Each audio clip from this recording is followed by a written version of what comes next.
Muy bien, pues Saúl Juárez, mucho gusto conversar contigo y poder hablar de esa rareza que es la literatura, ¿no?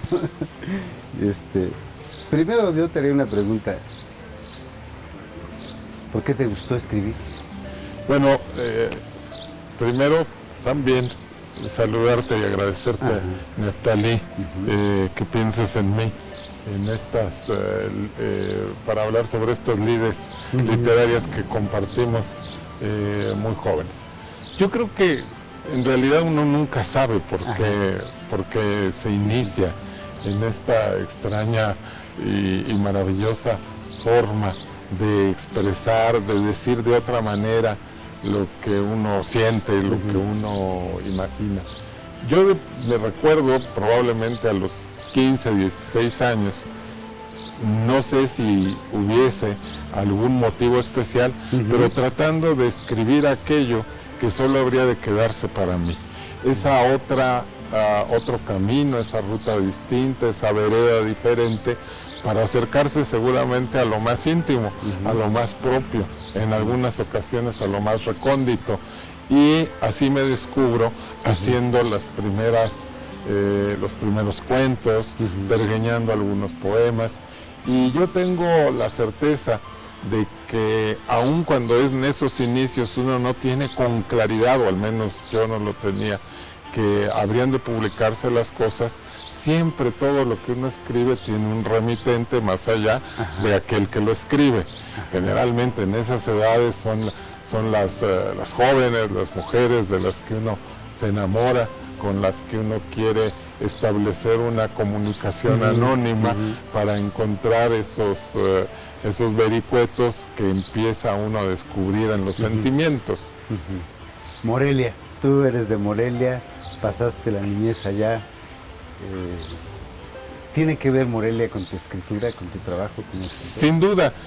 Debo decir que si bien en efecto estuve viviendo de niño en Morelia, yo me siento siempre de tres ciudades. Desde luego Morelia, en la que vivían mis abuelos y durante un tiempo mis padres, pero buena parte de la infancia también la pasé en un pueblo muy pequeño y también maravilloso, que es Yuriria, en Guanajuato, y también la Ciudad de México. Siempre mi padre fue un hombre errante, y diría yo que hasta la fecha yo siento y me gusta que soy un poco extranjero en todas las tierras, y que en ese sentido establezco relaciones de asombro permanente con esas ciudades o esas poblaciones queridas.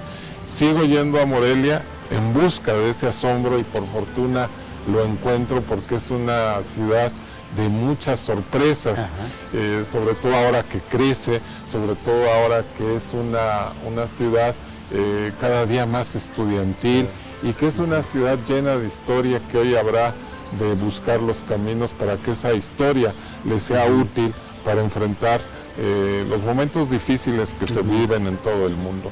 Pero a la hora de escribir, en efecto, alguno de mis libros, Si van al paraíso, que lleva el título de un verso de una de las canciones que le dan identidad a Michoacán, narra las vivencias que tú y yo compartimos en el momento en que estuve ya hace más de 25 años en Morelia como un promotor de cultura.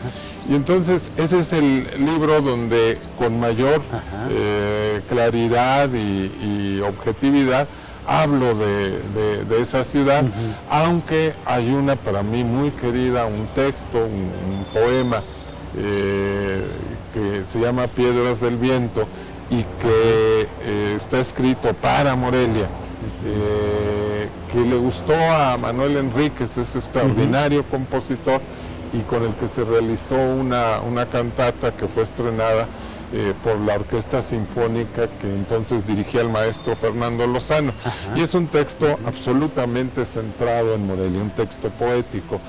A lo largo de la escritura uno se sorprende y a pesar de que ya llevo tantos años fuera de la ciudad, se sorprende con el hecho de que los personajes, si está escribiendo novela o si está escribiendo cuento, los personajes se van delineando conforme a esos personajes, entre inventados y reales que uno conoció en la adolescencia y en la infancia. Y sitúa los escenarios pues precisamente en los lugares más entrañables. Y yo puedo decir que para mí esa caminata de Madero por la calzada sigue siendo para mí en ocasiones como un regreso a la infancia, en este camino que toda la gente, a la que todos llegamos, que es precisamente vas regresando sobre tus pasos. Yo estoy por cumplir 60 años, seguramente a los 70, si todavía vivo, regresaré más a esas emociones iniciales, las emociones que van quedando cada día más cerca en un esfuerzo de recuperación del corazón y del alma, que te resultan muy agradables. Caminar al lado de esas casonas maravillosas y de esos palacios de Morelia, obligadamente te retrotrae y además te genera nuevas ideas de carácter literario. Claro. Y la poesía ha sido como esa, para ti, como ese rastreo, ¿no? Es decir, la poesía, te encuentras mejor en la poesía, rastreando el pasado, hurgando en la memoria. La narrativa y la poesía, como casi todos empezamos escribiendo poesía. Después me decanté durante una larga década escribiendo casi en exclusividad narrativa y específicamente cuento y crónica, todas las tareas periodísticas en materia de cultura, pero la poesía siempre estaba ahí. Y tienes razón en ese sentido.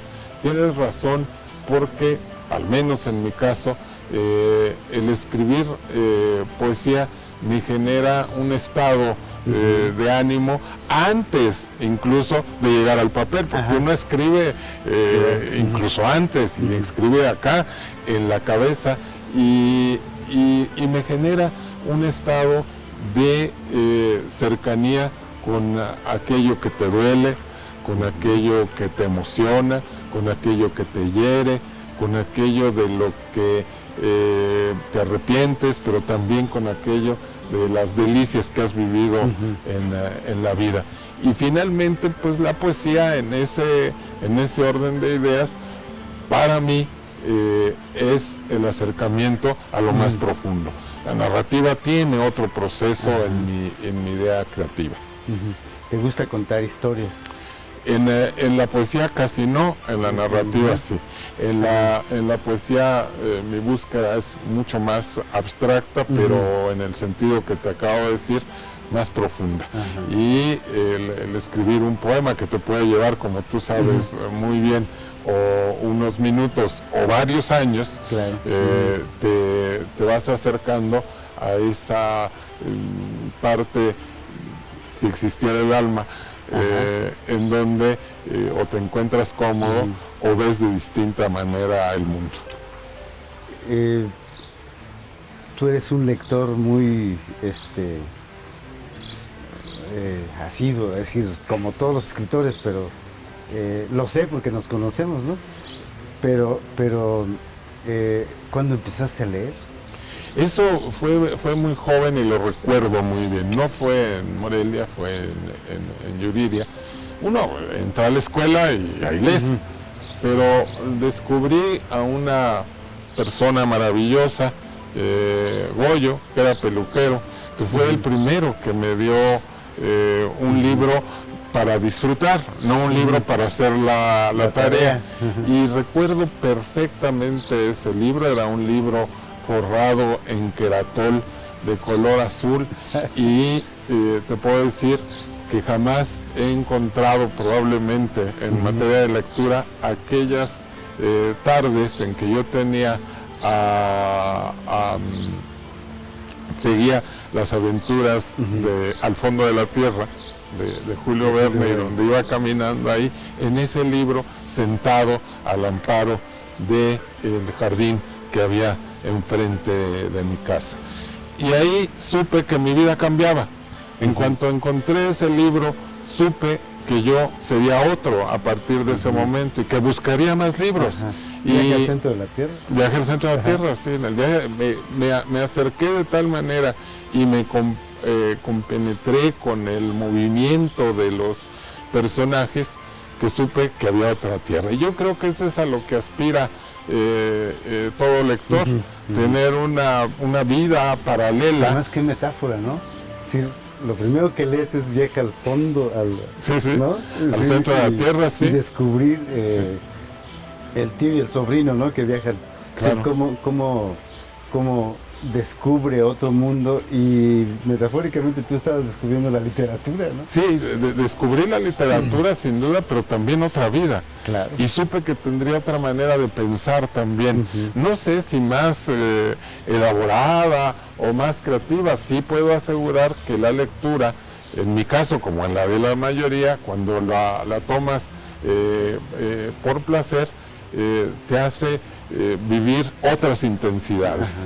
No quiero decir más allá que eso. La lectura te genera otras intensidades y a partir de ahí creció en mí la idea de que la literatura era un hallazgo, y hasta la fecha esa emoción de aquellos 8 o 9 años, todavía con algunas novelas se desborda igualmente, y me hace, como a ti, pues una vida plena cuando estás leyendo, cuando estás concentrado, cuando estás metido, cuando estás descubriendo, cuando viajas a la Francia de la Comuna, cuando te vas a los mundos del Polo Norte, cuando te vas a ese viaje tanto en la geografía como en el espacio, que te permite respirar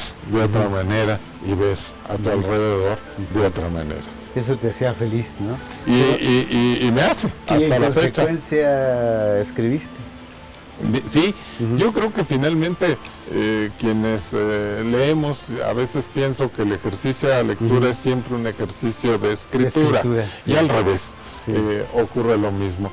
Y sí, un día, como te decía hace un momento, me descubrí a mí mismo, que empezaba a notar. ¿Cómo se llama el peluquero que te...?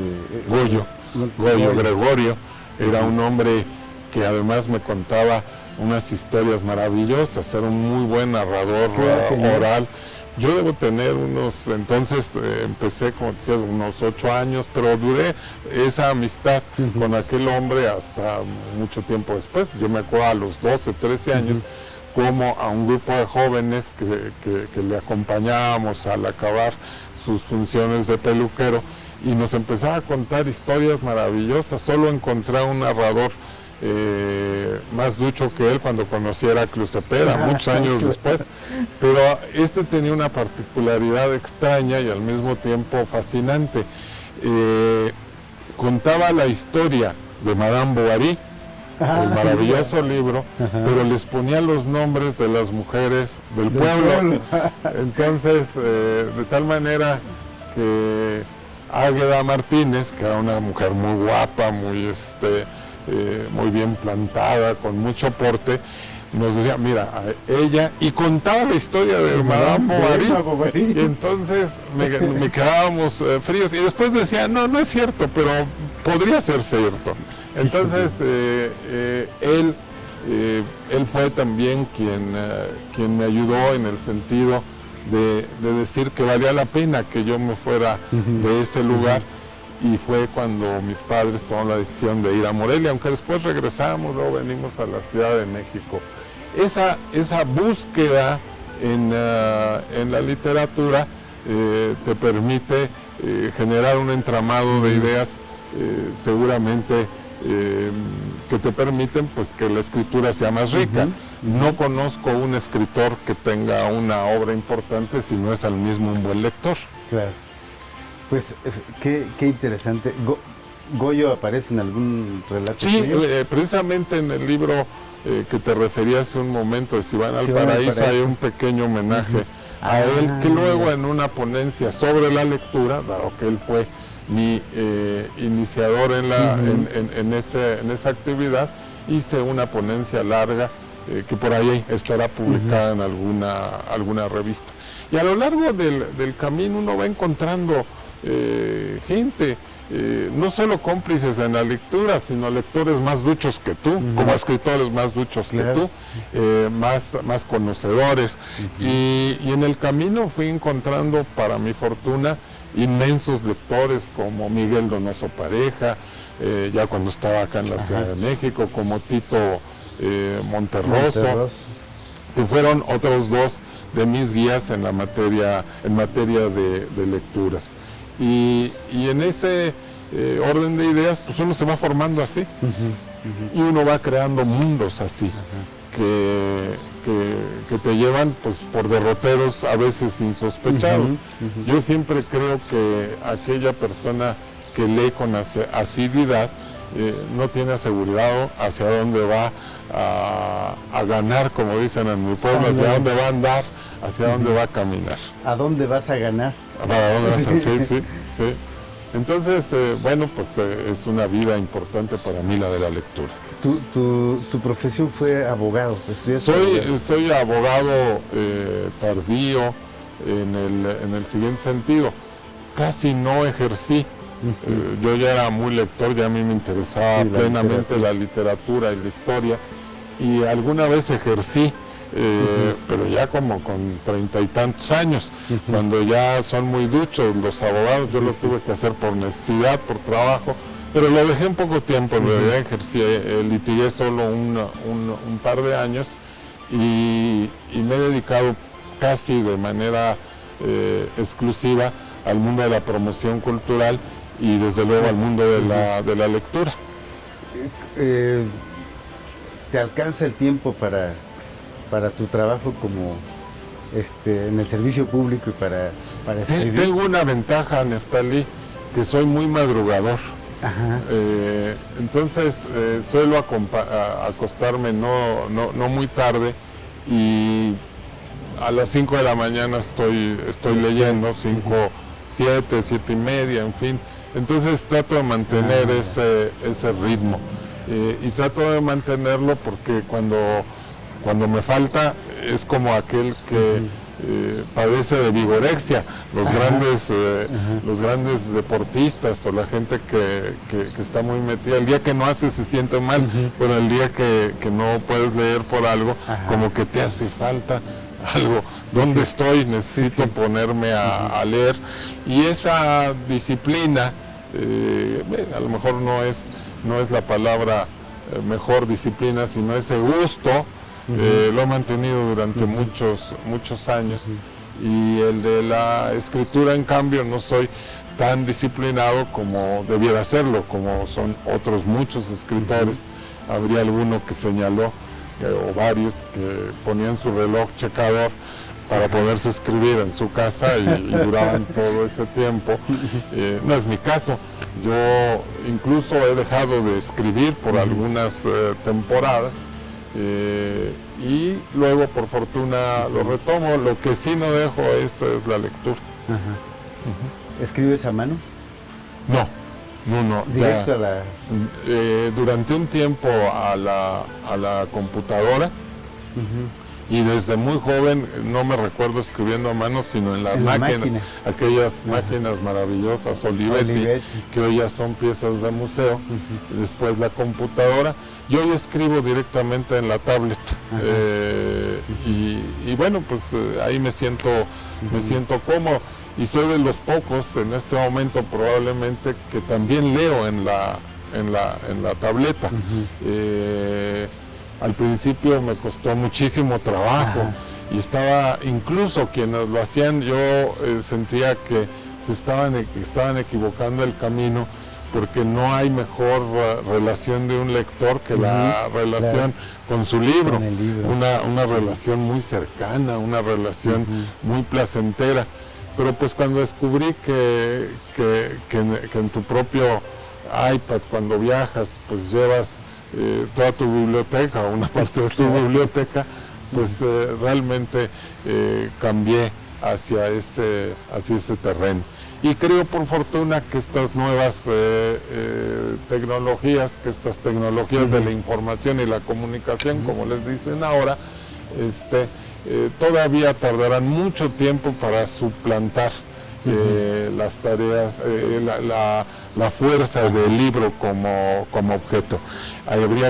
Pienso yo que tenemos que recordar que cuando nace la imprenta, tarda casi medio siglo en desplazar a los maravillosos copistas, claro, que en los conventos realizaban ese trabajo de ir copiando libros y mandarlos a monasterios lejanos para que otros conocieran la palabra, la sabiduría que hay en esos documentos. Después, claro, la imprenta acabó sustituyéndolo todo. Entonces, escribes la poesía en el iPad, qué interesante. Sí. Esto no quiere decir que en ocasiones, claro, hasta en una servilleta, claro, pero en general, directo en la tableta. Sí. Papelitos, ¿no? A veces pienso que hacer versos es una manera de mandar recados. y que, como decía al principio de esta charla, quien escribe siempre tiene alguien a quien mandarle algo. Y entonces a veces son pequeños recados en servilletas que uno se queda y que a veces llegan al libro, a veces acaban en la basura, pero siempre se está pensando en alguien a la hora de escribir, aunque ese alguien sea un ente o sea algo abstracto, a veces no una persona en específico, a veces sí, ellos son los poemas que mejor salen. Cuando son destinatario. Claro, con nombre y apellido, claro. Así es. Saúl, pues me da mucho gusto haber platicado contigo. Muchas gracias, Neftalí. Explorar un poquito por tu trabajo como escritor. Muchas gracias. Sabemos que es un hombre muy ocupado. No, encantado de recibirte acá y compartir también con el auditorio todas las charlas que durante la juventud tuvimos en materia literaria también, y en algunos lugares maravillosos de Morelia. Muy bien, pues muchas gracias. Gracias.